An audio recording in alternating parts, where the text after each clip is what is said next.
Bien, son las 8 de la noche. Vamos comenzando este momento en el que vamos a meditar y profundizar en otro nuevo aspecto de nuestra vida. Si gustan, vamos haciendo una pequeña oración con la que comenzaremos. Del Salmo 36. En el nombre del Padre, del Hijo, del Espíritu Santo. Amén. Amén. Por tu luz vemos la luz. El malvado escucha la voz del pecado en el fondo de su corazón. No teme a Dios, ni siquiera en su presencia, porque se tiene en alta estima que es incapaz de apreciar su culpa y detestarla. Sus palabras son maldad y mentira. Ha dejado de ser sensato y de practicar el bien. Aún acostado, solo piensa en hacer el mal. No abandona el mal camino, no rechaza la maldad. Señor, tu amor llega hasta el cielo, hasta las nubes tu fidelidad. Tu justicia se asemeja a las altas montañas, tu derecho al océano profundo. Tú, Señor, salvas a hombres y animales. Oh Dios, qué inapreciable es tu amor. Los hombres se refugian a la sombra de tus alas, se sacian con la abundancia de tu casa. Les das a beber en el río de tus delicias, porque en ti está la fuente de la vida, y por tu luz vemos la luz. Prolonga tu amor con los que te conocen, y tu fidelidad con los de limpio corazón. Que no me aplaste el pie del soberbio, ni me haga huir la mano del malvado. Los malhechores fueron derribados, están hundidos y no se pueden levantar. Gloria al Padre, al Hijo y al Espíritu Santo, como era en el principio, ahora y siempre, por los siglos de los siglos. En nombre del Padre, del Hijo y del Espíritu Santo. Amén. Muy bien. El día de ayer estábamos viendo acerca de la conciencia. Hablábamos de la conciencia personal, que es la voz de Dios, en donde Dios se comunica con nosotros, y aun cuando no tengamos la comunicación o el conocimiento de Dios y de Jesucristo, Dios se auxilia de la conciencia para hacer el bien. Recordamos que San Pablo tiene una frase en la Biblia que nos ayuda a entender esta situación de la conciencia. Dice San Pablo que Dios quiere que todos los hombres se salven y lleguen al conocimiento de la verdad. Nosotros que conocemos a Cristo, nos queremos salvar. Los hombres que no conocen a Cristo, que lleguen a la verdad. Y la verdad es Jesús. Aunque no se les diga y no se les comunique que Jesucristo es su Salvador, ellos se guiarán por medio de la verdad. Pero esta conciencia bien formada, como estábamos hablando ayer, también necesita formar una conciencia social. Y si estábamos viendo nosotros que la sociedad está quitando elementos de la verdad y está formando verdades según cada persona, entonces esto también provoca que no tengamos una conciencia social bien formada. Que a lo mejor también nosotros mismos, y esto también quiero ahondar un poquito antes de pasar al siguiente tema, que a lo mejor también nosotros mismos ya nos hemos acostumbrado a las situaciones. Y decimos, oye, ¿por qué no levantas una denuncia? ¿Para qué? No me van a hacer caso, no va a llegar a nada. Y ya nos estamos nosotros acostumbrando a que exista robos, a que exista maldad, a que exista venta de drogas, a que, pues, ya ahorita hasta es la frase, ¿no? Pues ya es la sociedad, así está la sociedad. ¿Por qué nosotros no podemos seguir educando en virtudes? Parece que esto ha quedado relegado. Por eso el tema del día de hoy liga a los temas de ayer y de antier. Y el día de hoy vamos me gusta mucho la frase, por eso se las voy a leer. Avanzamos sobre los hombros de gigantes. Avanzamos sobre los hombros de gigantes. ¿Y cuál sería entonces el objetivo de nuestra reunión? Reconocer y valorar nuestra historia, tradiciones y costumbres como raíces que fortalecen nuestra identidad y nos impulsan a construir la fraternidad. Estos hombros de gigantes son aquellas personas que han creado esta sociedad. Y no estamos hablando simplemente de los héroes, porque comúnmente se dice que la historia, la de los ganadores, es la historia que nos presentan, ¿sí? Nosotros lo sabemos, en nuestra historia de México tenemos muchas historias y mitos, leyendas, pero pues no se quieren quitar. ¿Por qué? Porque son leyendas que pueden ayudar a la población. Y toda nuestra historia, si nosotros realmente comprendiéramos nuestra historia, veríamos que nuestros héroes realmente no fueron héroes, pero los héroes los presentan según los ganadores. Los perdedores no presentan nada. En una ocasión tuve yo, aquí en Guadalajara, estuve en misiones en una colonia, para allá, para Tonalá, y estaba un francés estudiando aquí, español. Nosotros, pues como seminaristas, estábamos ahí haciendo una actividad de pastoral. Y me acuerdo que yo le dije a este sacerdote, ya era sacerdote en ese momento, yo era de diácono, a este sacerdote francés le dije: oye, nosotros celebramos aquí la batalla de Puebla, el momento en que nuestro ejército triunfa contra el ejército francés, aquel ejército famoso de Napoleón Bonaparte, aquel ejército que tuvo bastantes batallas y que en todas ellas triunfó porque tenían una disciplina tal en su ejército. Y yo le pregunté: ¿cómo celebran ustedes allá en Francia esta situación? Porque se supone que nosotros proclamamos que fuimos vencedores, que fuimos ganadores y que le ganamos al ejército francés. ¿Y saben qué fue lo que me respondió? Me dice: nosotros celebramos que nuestro ejército, con pocos hombres, menos de 100, algo así me decía, pudimos darle batalla a 100,000 soldados mexicanos. Ellos lo veían como un vestigio heroico, que ellos defendieron aún cuando ya sabían que iban a perder, aún así ellos defendieron su patria. Entonces nuestra historia, sabemos, está basada también en mitos y leyendas, pero que se dejan, ¿por qué? Para que nosotros nos sintamos orgullosos de nuestra historia. También dicen nuestras tradiciones y costumbres. Pero parece que en un mundo globalizado, en este mundo que nosotros conocemos, todo lo que sucede a nuestro alrededor, es muy fácil también perder nuestra identidad. Y más cuando somos jóvenes. Como jóvenes nosotros estamos perdiendo nuestra identidad constantemente. Y empiezan a aparecer los grupitos. Y empieza a aparecer la manera en cómo nosotros nos sentimos parte de pequeños grupos. Recientemente están los que siguen los grupos de cantantes, los que siguen a los deportistas, los que siguen ideologías, ¿sí? Los que siguen a personajes, pero siempre nosotros tendemos a hacer nuestra vida conforme distintos grupos y vamos nosotros cambiando. En esta cultura, a nuestra cultura se le llaman subculturas o subgrupos. Y también tenemos que conocerlos. Yo recuerdo hace como 12, 13 años existían los emos. ¿Y cuál era el pensamiento de ellos?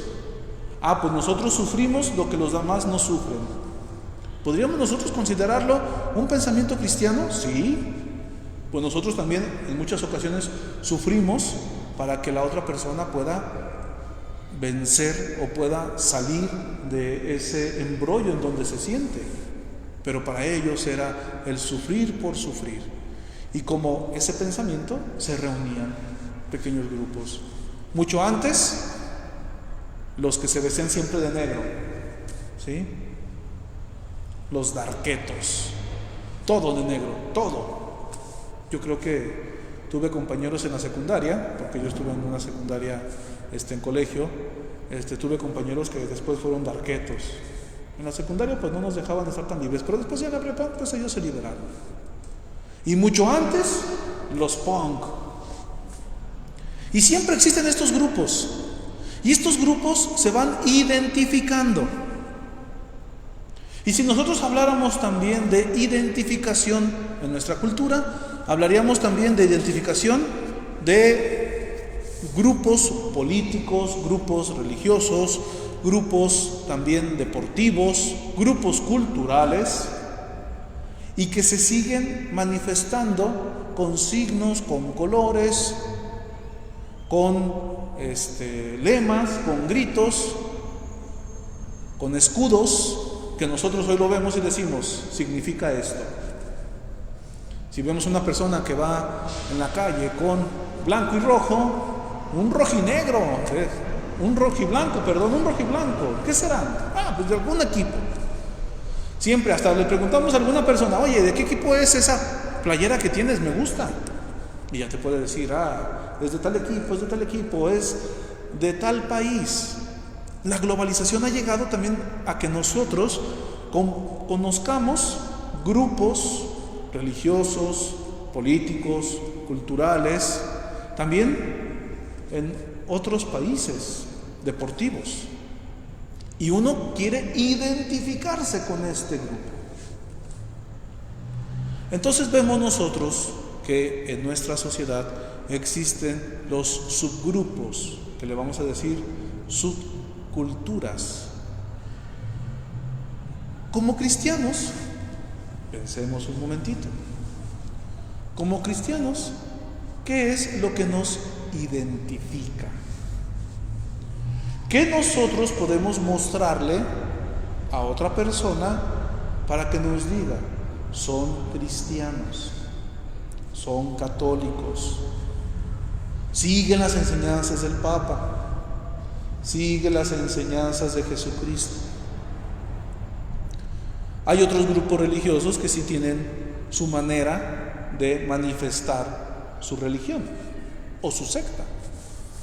Si vamos para aquel rumbo de la hermosa provincia, nos vamos a encontrar con signos externos de una secta, un grupo sectario religioso.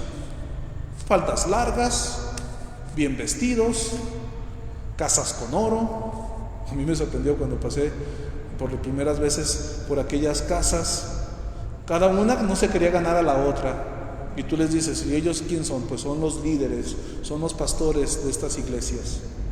Y cada uno con elementos y ornatos cada vez más y más costosos, más y más lujosos. Gracias a Dios que nosotros aquí tenemos una casa, no necesitamos ponerle lujo, tenemos ya donde vivir. Cosa que ellos se identifican en ese sentido. Pero esto no es para que nosotros nos identifiquemos. Yo no les estoy diciendo, tengamos todos que venir, las mujeres con falda, los hombres con pantalones de vestir, de un solo color, gris, para que no haya aquí que más color o menos color. Todos vamos a venir de grises. No, esto no nos identifica, ¿sí? Aunque algunos grupos se identifican con la manera de vestir, serían pequeños grupos de pastoral. Pero estos son también unos grupos que están reuniéndose porque tienen mismos ideales. Y les llama también a vestirse de la misma manera. Pero aquí recordemos, en nuestra iglesia no hay uniformidad. No vamos a tener todos uniformes, por ejemplo. No tenemos que ser todos igualitos. Ustedes bien lo saben, ustedes lo comprenden, ustedes hasta lo han escuchado. No es lo mismo la predicación que yo digo a la predicación que dice el señor cura o un otro sacerdote. La experiencia es distinta, la formación es distinta, la educación es distinta. Yo creo que si nos dieran el mismo tema a él y a mí, hablaríamos distinto. ¿Sí? No vamos a imitar a nadie más, aunque había un sacerdote en el seminario que imitaba la voz del Papa y hablaba así y así predicaba. Pues nosotros a eso lo veíamos nosotros como no va, ¿verdad? No, tienes que tener también tu propio estilo. Bien. Nosotros sabíamos que el obispo don Miguel siempre predicaba con alguna historia, algunas veces muy interesante, otras muy actuales, pero siempre predicaba con alguna historia y esa historia lo enlazaba al Evangelio. Ya lo sabíamos, pero es su manera de predicar. Así también yo indico, en un grupo no tiene que haber uniformidad. Imagínense qué triste y sin ninguna ventaja el que todos seamos uniformes, el que todos cantemos igual, recemos igual. Por eso tenemos variedad de voces, aunque seamos como que no tengamos nosotros una voz, ¿sí? Cantamos, al fin y al cabo. La alabanza no es para las demás personas, aunque sonemos desafinados. Decían que algunos cantan como Narciso. ¿Cómo, padre? Feo, pero macizo. Algunos somos narcisos, cantamos feos, pero esas cantadas feas se escuchan en todo el templo.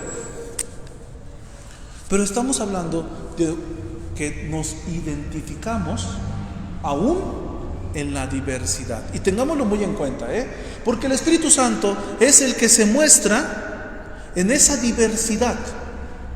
El Espíritu Santo es el que nos ayuda a que tengamos esa diversidad. ¿Por qué? Porque sus carismas llegan a todos. Desde los más pequeños, y no lo olvidemos, porque ellos también ya son bautizados, hasta los más adultos. Y no los olvidemos, aun cuando la sociedad los quiera olvidar. Pero entonces, vuelvo a la pregunta: ¿qué sería lo que nos representara a nosotros? ¿Cómo nosotros manifestaríamos que somos católicos? Y aquí podríamos encontrar nosotros dos puntos. Uno, nuestra fe, que está sostenida y tiene sus cimientos en la Virgen Santísima. No solamente porque seamos un pueblo guadalupano y por este hecho guadalupano se extienda o se haya extendido a no solamente nuestra región, sino también a otros países de América Latina y que también haya brincado a otros continentes. No crean ustedes que la devoción llegó de un momento a otro. La devoción a la Virgen de Guadalupe, según algunos historiadores, fue realizada en siglos pasados por los obispos de México. Uno de estos obispos tuvo esa devoción tan fuerte a la Virgen de Guadalupe que quiso que nuestros pueblos, principalmente el pueblo de Jalisco, el pueblo del occidente del país, tuviera también esa devoción. Y nosotros no estamos peleados con esa devoción. Somos, como decían antiguamente, hace 20, 30 años, somos 85%, 90% católicos, 100% guadalupanos. Todos, al menos, entendemos y manifestamos esa devoción a la Virgen de Guadalupe. Pero no solamente el hecho guadalupano es el que nos identifica. También cada región tiene su imagen de la Virgen que los acompaña. Aquí en nuestra arquidiócesis tenemos Nuestra Señora de Zapopan.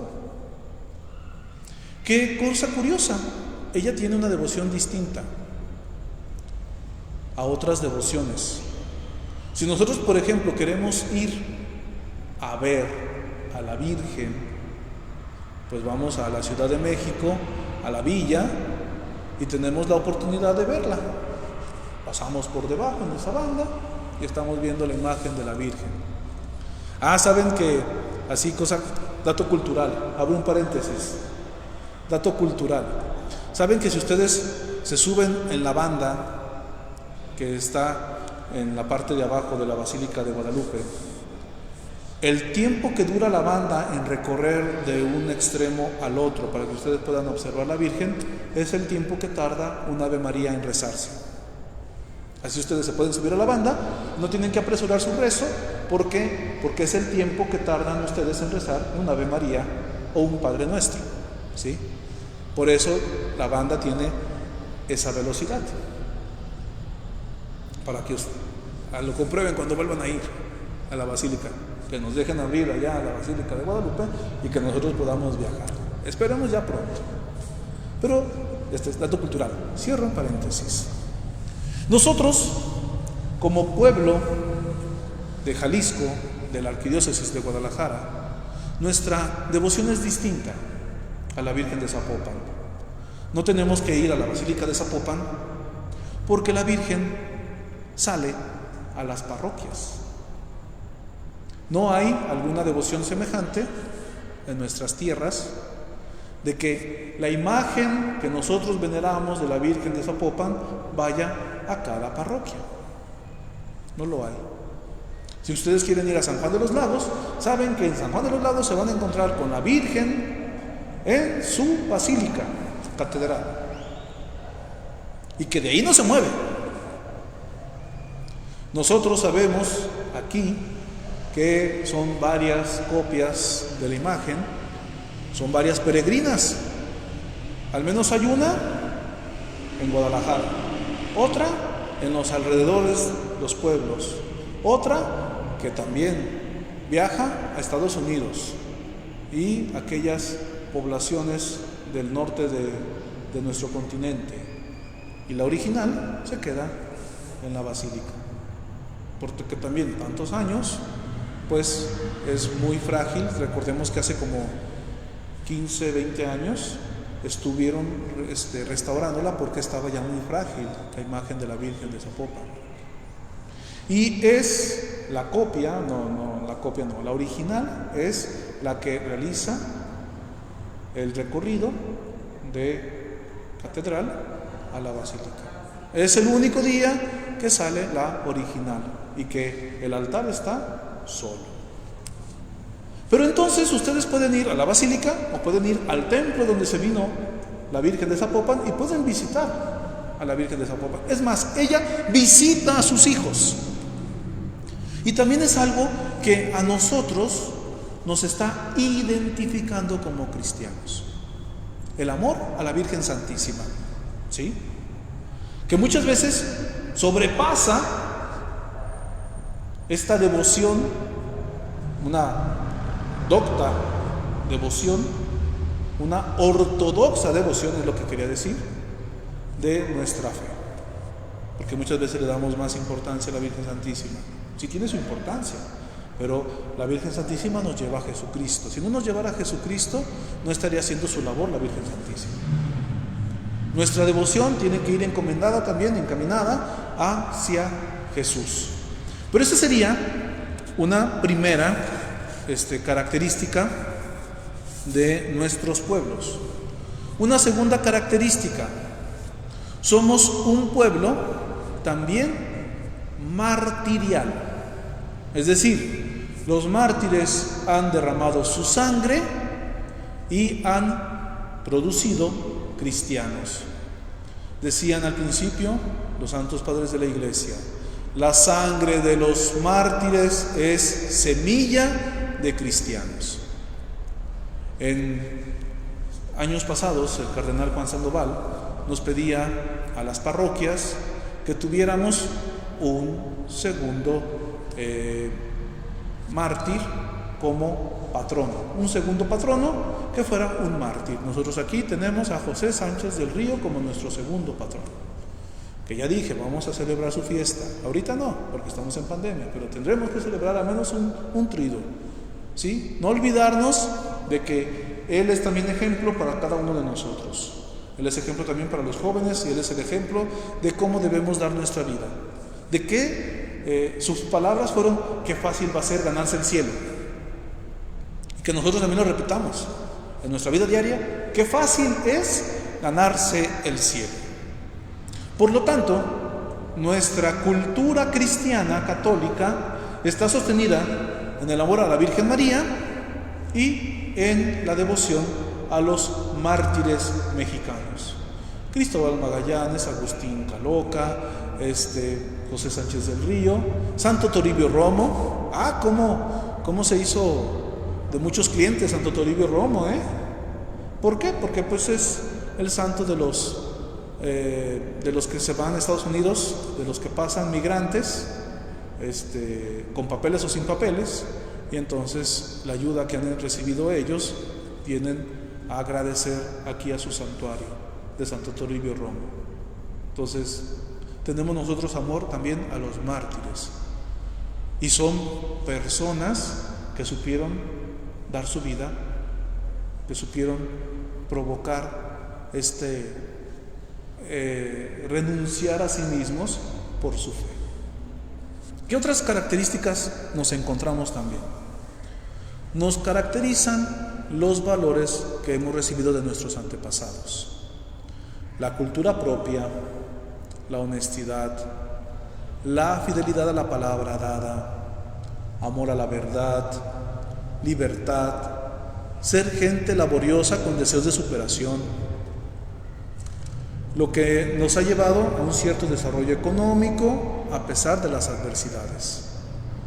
El amor al prójimo, a la familia, a la tierra y a las tradiciones han fortalecido la identidad de nuestras comunidades.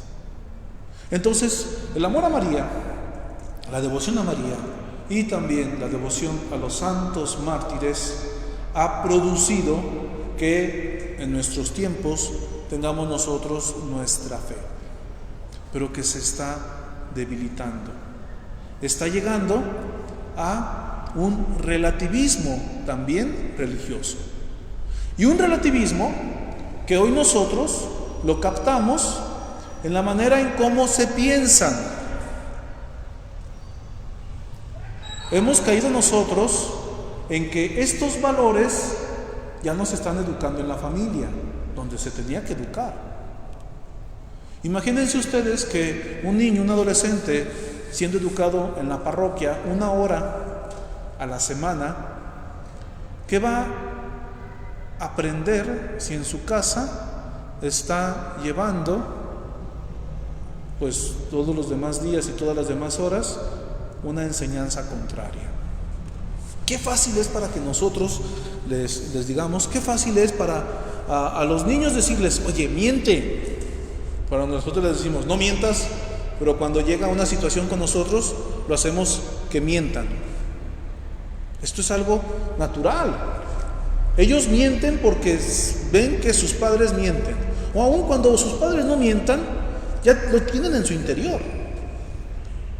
Cómo los niños echan la culpa, ¿no? Un niño 4 o 5 años, tú le dices: ¿quién hizo esa travesura? Le va a echar la culpa a su hermano o su hermanito que tiene 1 o 2 años, que todavía ni siquiera puede agarrar un plumón, pero le echa la culpa. Y ahí es la educación de valores de la familia, de los padres, que deben ayudar a sus hijos. Pero hoy estamos entrando en un relativismo. Así como estábamos hablando ayer de que esta conciencia se está anestesiando, también en valores estamos entrando nosotros en un relativismo. Hoy ya no nos quedamos con la palabra de la persona. Ya le decimos: fírmame el contrato. No, es que yo te dije que te voy a pagar, yo te dije que te voy a rentar, yo te dije que te voy a dar el dinero.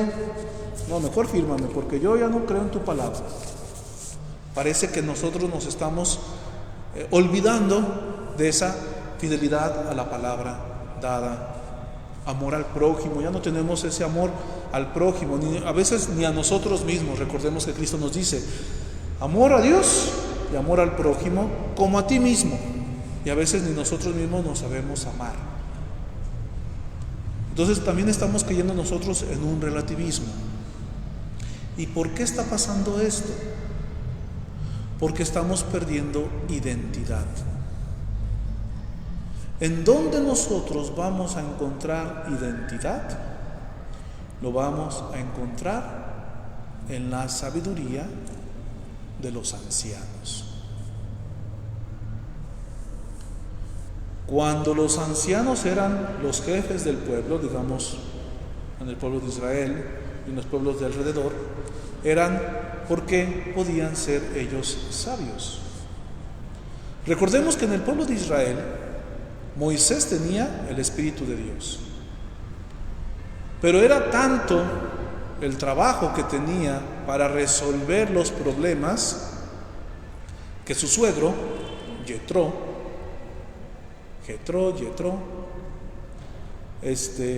le dijo que sus trabajos los encomendara a otros ancianos. Y entonces nos dice la Sagrada Escritura que Moisés le pide a Dios que retire su espíritu de que él tenía y se lo comunicara a estos ancianos, para que ellos llevaran también parte de la justicia. Y Dios se lo concede. Empiezan estos ancianos a predicar y también el espíritu brincó, digamos así, saltó las cercas y se fue con otro hombre. Y le dicen a Moisés: oye, aquel hombre que tú no lo escogiste, que no era de los 72 ancianos, está también predicando. Y dice Moisés: ¿cómo me gustaría que todos tuvieran el Espíritu de Dios para que predicaran? Pues entonces se tiene el valor del anciano y la sabiduría de la persona adulta, ¿sí? Porque ya parece que no debemos que decir ni abuelos, ni abuelitos, ni ancianos, persona de la tercera edad.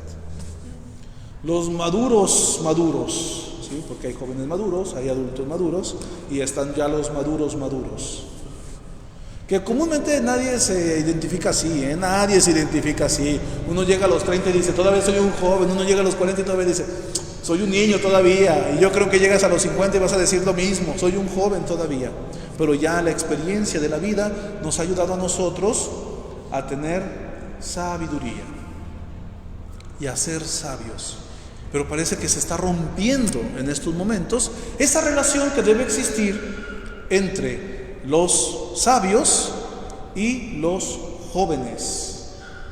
Ya no se quieren escuchar a los ancianos. Ya no se quiere escuchar la sabiduría del pueblo que se transmitía por los ancianos y que se sigue transmitiendo por los ancianos. La sabiduría, nuestros refranes, nuestros conocimientos, aquello que se está transmitiendo llega hasta nuestros días gracias a las palabras de las personas mayores. El Papa Francisco, esta idea la tiene muy clara y la presenta en sus distintos documentos. En donde más le da un tono es en el documento que sacó acerca de los jóvenes, que se llama Christus Vivit. Y allí el Papa Francisco nos hace a nosotros reflexionar en esta relación que debe existir entre jóvenes y ancianos o adultos mayores. Voy a leer el número. Es en los capítulos 6, y fíjense cómo se titula este capítulo. Ustedes lo pueden encontrar: Christus Vivit o Jesús vive, la exhortación post-sinodal acerca de los jóvenes y la evangelización a los jóvenes. Dice: jóvenes con raíces. A veces he visto árboles jóvenes, bellos, que elevaban sus ramas al cielo buscando siempre más, y parecían un canto de esperanza. Más adelante, después de una tormenta, los encontré caídos, sin vida, porque tenían pocas raíces, habían desplegado sus ramas sin arraigarse bien a la tierra, y así sucumbieron ante los embates de la naturaleza.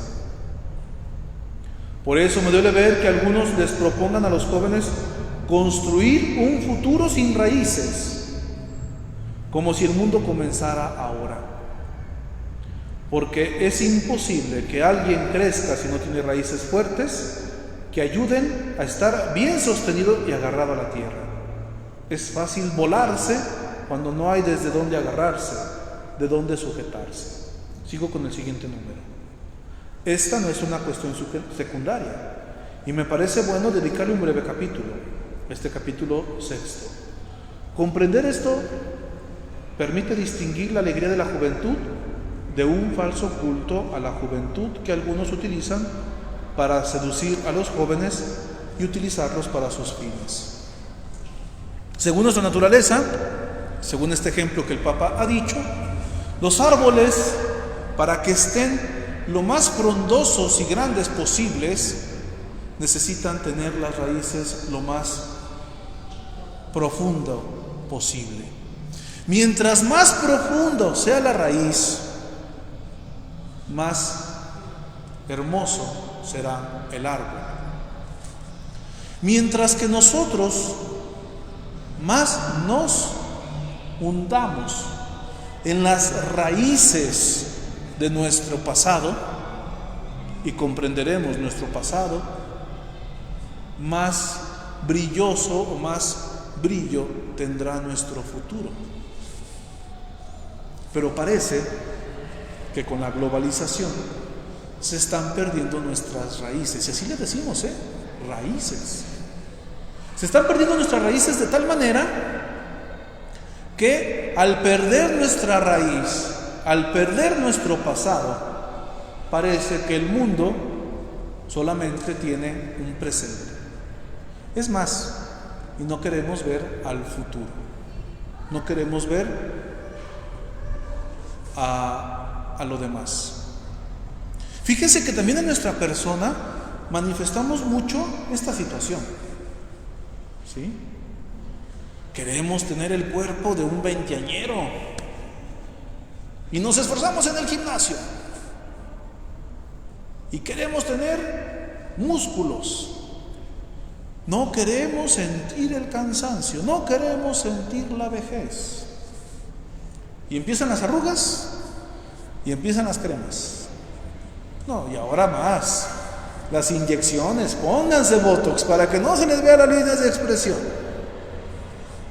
¿Qué quieren manifestar así? Lo que decimos comúnmente, ¿no? ¿Cómo podemos ver la edad? En el cuello de la persona. No se lo estira, no se lo puede estirar, se estira de esto, pero esto no se puede estirar. Y aquí se ven las edades. ¿Qué quiere decir esto? Que no me interesa el futuro, porque el futuro me va a hacer parecer viejo, anciano, y yo no quiero llegar a esa realidad. Yo quiero encontrarme siempre en mi juventud. Y entonces no necesito yo raíces, porque yo no quiero llegar a ese futuro, como lo veo a las demás personas. Y empieza entonces a separarse, a dividirse esta situación entre los jóvenes con los adultos.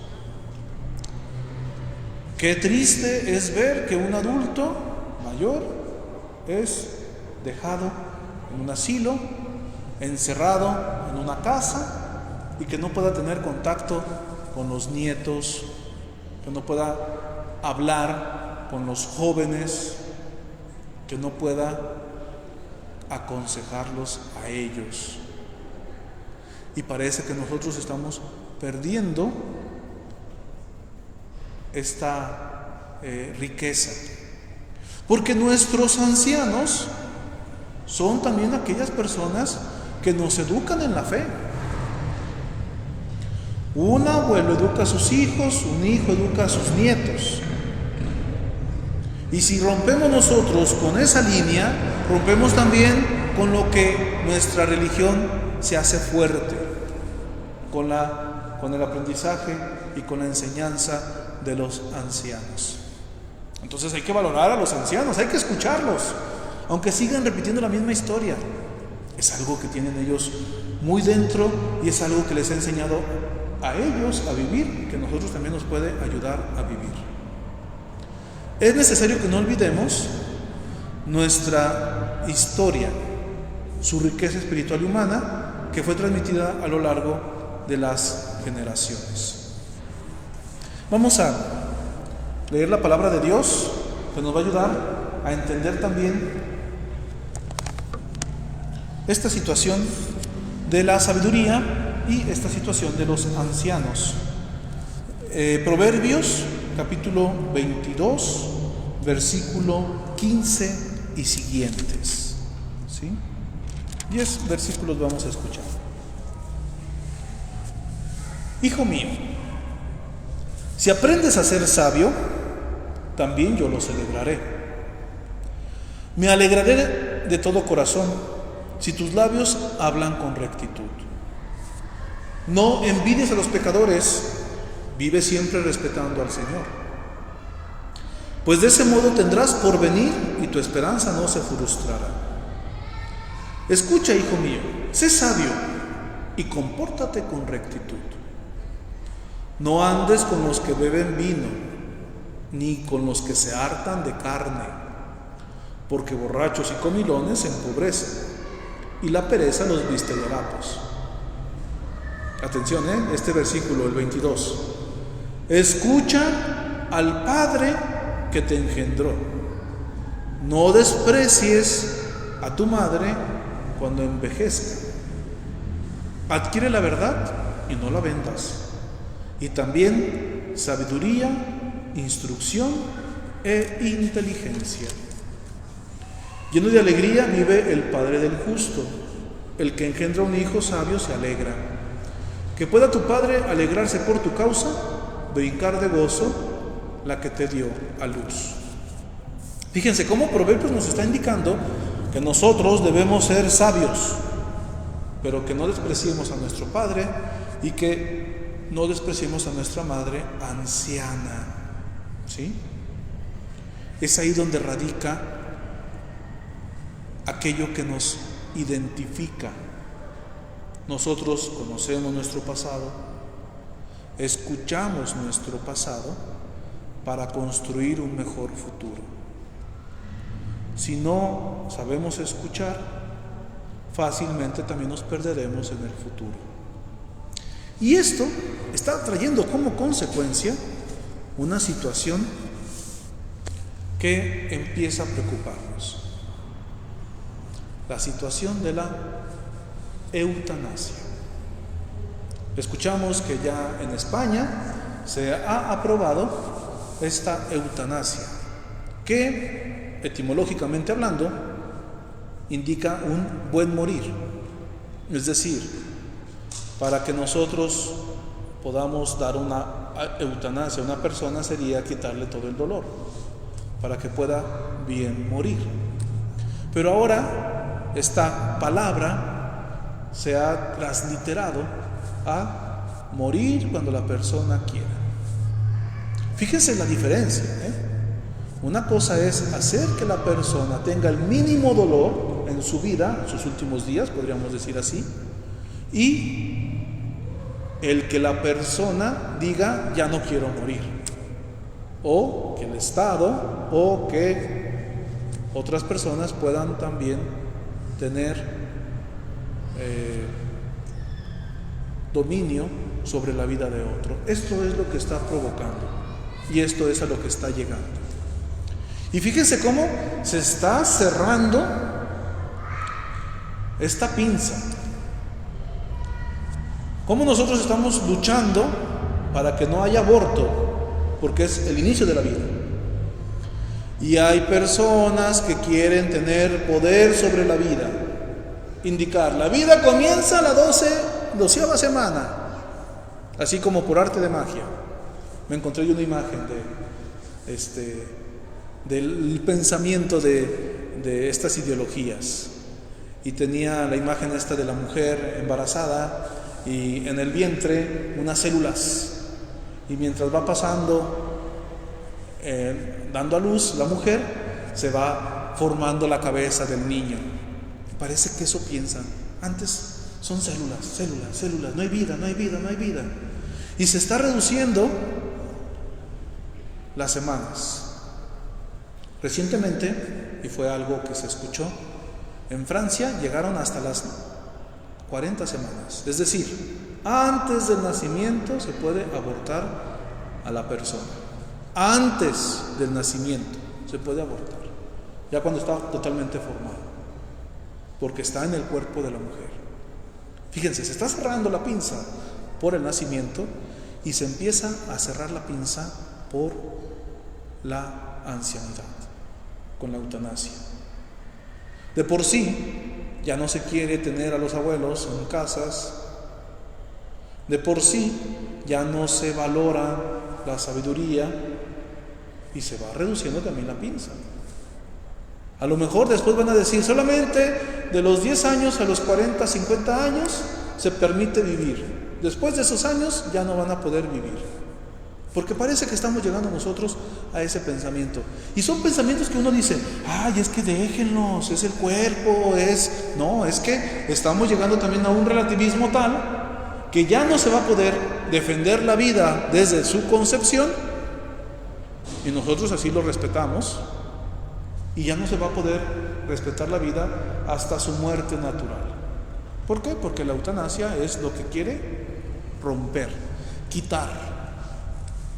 Y si no existe futuro, o si no existe, alguien que nos haga ver el futuro con sabiduría, entonces el presente estará lastimándonos, el presente nos estará desechando, el presente nos destruirá, que es lo que puede estar sucediendo. Reconozcamos nuestras raíces, profundicemos en ellas. ¿Qué es lo que nos identifica a nosotros como cristianos? Preguntémonos. ¿Qué es lo que nos identifica a nosotros como familia? Imagínense que nos identificáramos nosotros como familia por una virtud, por un valor. Estaríamos nosotros cambiando nuestra sociedad. Porque si conjuntamos todos nuestros valores, estamos formando una sociedad con valores.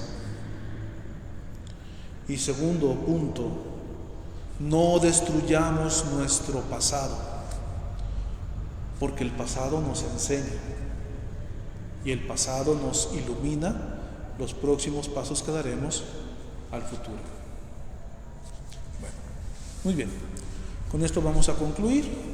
Hoy no me quiero extender tanto como el día de ayer, entonces vamos a terminar. Y fíjense, como les decía, me gusta mucho la frase: avanzamos sobre los hombros de gigantes. Nuestra fe está sostenida sobre gigantes. Nuestra cultura está sostenida sobre gigantes. Nuestra vida está sostenida en un pasado que fueron hombres y mujeres grandes, gigantes, que nos dan a nosotros ese ímpetu a seguir nosotros caminando. No desfallezcamos en también nosotros en algún momento ser también gigantes que pueda llevar en sus hombros a las futuras generaciones. Muy bien, pues si gustan nos ponemos de pie, vamos a hacer una última oración con la que concluimos nuestro encuentro. Estamos comenzando un novenario. El próximo viernes estamos celebrando a San José, entonces estaremos comenzando este novenario y realizaremos, como lo estoy realizando yo en todas las Eucaristías, la oración de San José. En el nombre del Padre, del Hijo y del Espíritu Santo. Amén.